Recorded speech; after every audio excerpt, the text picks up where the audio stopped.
मैं आपको एक कहानी सुनाना चाहता हूं। चौथी पास राजा। किस किसने सुनी है ये कहानी? इस कहानी का महात्म्य है कि इस कहानी को जितनी बार सुनोगे, जितनी बार सुनाओगे, उतनी भगवान की कृपा आपके परिवार के ऊपर बरसेगी। इस कहानी का जितना प्रचार प्रसार करोगे, उतना देश की तरक्की होगी, उतना समाज की तरक्की होगी। तो जिन लोगों ने कहानी सुनी है वो भी बड़े ध्यान से दोबारा सुनना, अच्छे से सुनना और इसका खूब प्रचार प्रसार करना। ये कहानी एक राजा की है, एक चौथी पास राजा की कहानी है, एक अहंकारी राजा की कहानी है, एक भ्रष्टाचारी राजा की कहानी है। आप लोगों ने राजा और रानी की कई कहानियां सुनी होंगी। इस कहानी में राजा तो है, रानी नहीं है।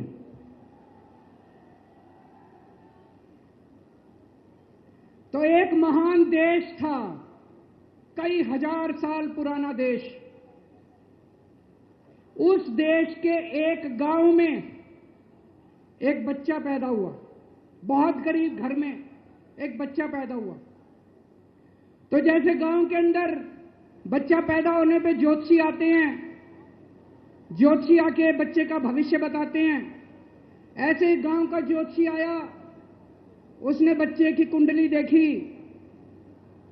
और बच्चे की मां को बोला कि माई, तेरा बेटा बड़ा होके बहुत बड़ा सम्राट बनेगा। माई को समझ नहीं आया, मैं इतनी गरीब, मेरा परिवार इतना गरीब, मेरा बेटा सम्राट कैसे बनेगा।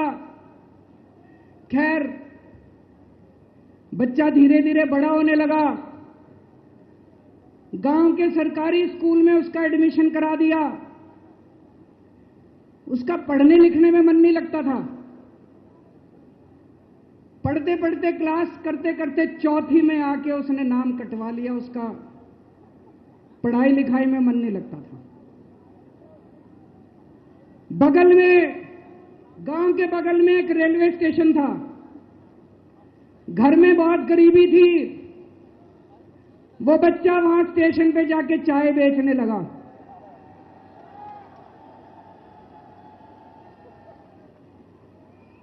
चाय बेच के अपना गुजारा करता था।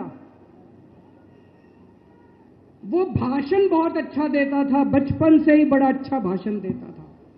गांव के लड़कों को इकट्ठा कर लेता और भाषण देना चालू करता। धीरे धीरे आसपास के गांव में फैल गया कि यह बच्चा भाषण बड़े अच्छे देता है। आसपास के लड़के भी इकट्ठे हो गए और जो मर्जी टॉपिक हो भाषण देना चालू कर देता था और रुकता ही नहीं था, घंटों घंटों तक भाषण देता रहता था। बच्चा बड़ा हुआ। ज्योतिषी ने कहा था बड़ा होके बच्चा उस महान देश का सम्राट बन गया। लेकिन राजा तो अनपढ़ था, उसे तो कुछ आता नहीं था। अफसर आते, उस अनपढ़ राजा से जहां मर्जी साइन करा लेते, जहां मर्जी जो मर्जी साइन करा लेते। वो राजा अनपढ़ था, उसे लगता था मैं अगर अफसरों से पूछूंगा तो मेरी कमजोरी सबके सामने प्रकट हो जाएगी। अफसरों को लगेगा मेरे को कुछ आता नहीं है। अफसर जो मर्जी लेके आते थे वहां साइन कर देता था। वो धीरे धीरे पूरे देश के अंदर फैल गया कि राजा अनपढ़ है, राजा अनपढ़ है। राजा को बड़ा बुरा लगने लगा। तो राजा ने कहीं से एक फर्जी डिग्री का जुगाड़ कर लिया। एक फर्जी डिग्री का जुगाड़ कर लिया, एमए की डिग्री का। और राजा बोला मैं एमए हूं। पर सच्चाई तो पूरे देश को पता थी, राजा तो अनपढ़ था। धीरे धीरे राजा अहंकारी भी होता गया। अहंकारी राजा और ऊपर से अनपढ़। जो मर्जी उस राजा के पास जाता और राजा से कुछ भी पास करा के ले आता। एक बार कुछ लोग गए, राजा को बोले जी नोटबंदी कर दो। नोटबंदी करने से भ्रष्टाचार खत्म हो जाएगा, आतंकवाद खत्म हो जाएगा।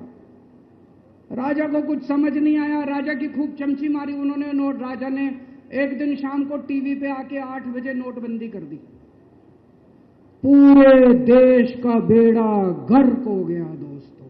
लंबी लंबी बैंकों के सामने लाइनें लग गई, कई लोग मर गए, दुकानें बंद हो गई, रोजगार बंद हो गए, बड़ी बड़ी इंडस्ट्री बंद हो गई, पूरे देश का बेड़ा गर्क हो गया। फिर एक दिन कोई आके बोला जी 2000 का नोट ले आओ। राजा 2000 का नोट ले आया। 4 साल बाद कुछ लोग आके बोले जी 2000 का नोट बंद कर दो। राजा ने 2000 का नोट बंद कर दिया। राजा को अक्ल तो थी नहीं, बेवकूफ था, अनपढ़ था। कभी 2000 का नोट चालू करता था, कभी 2000 का नोट बंद करता था। एक बार कुछ लोग आके बोले जी ये किसानों के कानून बना दो, इस कानून से किसानों का भला होगा। राजा ने कानून बना दिए।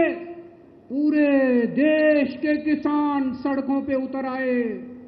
750 किसान मर गए आंदोलन में, और 1 साल के बाद राजा को वो तीनों कानून वापस लेने पड़े। एक बार उस देश के अंदर बहुत बड़ी महामारी फैल गई, चारों तरफ महामारी फैल गई, लोग मरने लगे। किसने आके बोला जी थाली बजवाओ तो देश ठीक हो जाएगा। तो राजा ने पूरे देश में थाली और चम्मच बजवा दिए।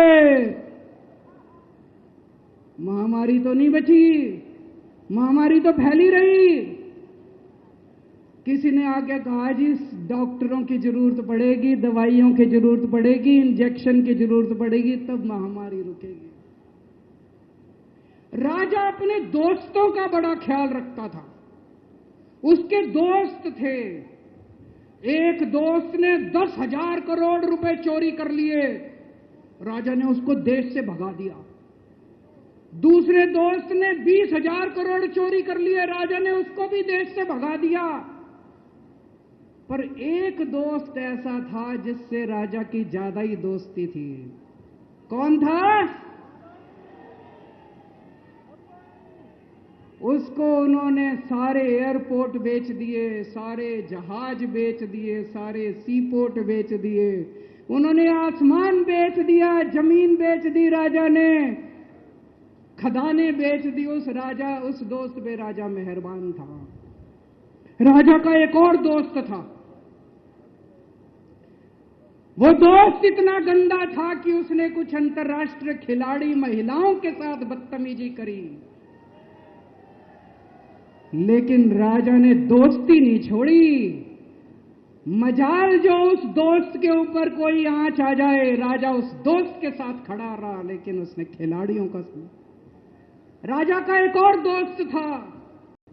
उस दोस्त ने किसानों के ऊपर गाड़ी चढ़ा दी, रौंद दिया, कुचल दिया किसानों को। राजा ने अपनी दोस्ती नहीं छोड़ी। इस बात पे तो दाद देनी पड़ेगी कि राजा दोस्तबाज था, 1 नंबर का दोस्तबाज था। चारों तरफ अत्याचार हो गया, चारों तरफ देश के अंदर इनके अपने लोग जो थे वो बलात्कार करने लगे, गलत काम करने लगे, हाहाकार मच गया। जो राजा के खिलाफ बोलता, राजा उसको पकड़ के जेल में डाल देता। एक दिन एक पत्रकार ने कार्टून बना दिया राजा के खिलाफ, उस पत्रकार को उठा के जेल में डाल दिया। एक दिन एक किसी पत्रकार ने उनके खिलाफ कुछ लिख दिया, उसको पकड़ के जेल में डाल दिया। जो राजा के खिलाफ बोले उसका बेड़ा गर्क। कोई जज अगर उस राजा के खिलाफ ऑर्डर करता था, राजा उसको बख्शता नहीं था। चारों तरफ अत्याचार, महंगाई, बेरोजगारी।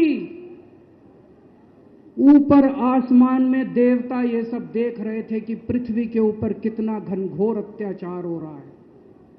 सारे देवता इकट्ठे हुए, देवताओं ने मीटिंग करी।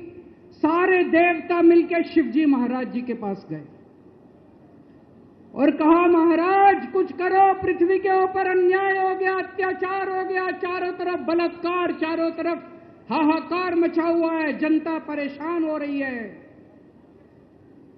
पृथ्वी जी शिव जी महाराज जी ने अपनी तीसरी आंख खोली और दोस्तों यहां प्रचंड पृथ्वी के ऊपर अजीब अजीब घटनाएं घटने लगी।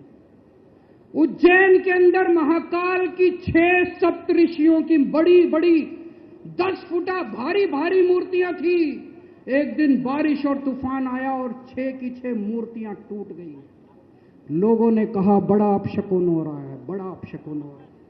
एक दिन एक ट्रेन एक्सीडेंट हो गया, 250 से ज्यादा लोगों की मौत हो गई। लोगों ने कहा बड़ा अपशकुन हो रहा है। और एक दिन घनघोर बारिश आई, तूफान आया, ऊपर से आकाशवाणी हुई, सारे देश की जनता को भगवान ने कहा कि आप महान देश के लोग हो, क्या कर रहे हो, उठो, खड़े हो जाओ और इस अहंकारी राजा के खिलाफ सब लोग मिलकर आवाज उठाओ। भगवान आपके साथ है। और उसके बाद दोस्तों सोई हुई जनता जाग गई और 1 साल के अंदर उस अहंकारी राजा का राजपाट जनता ने उखाड़ के फेंक दिया। और उसके बाद वो महान देश दिन दूनी रात चौगुनी प्रगति करने लगा।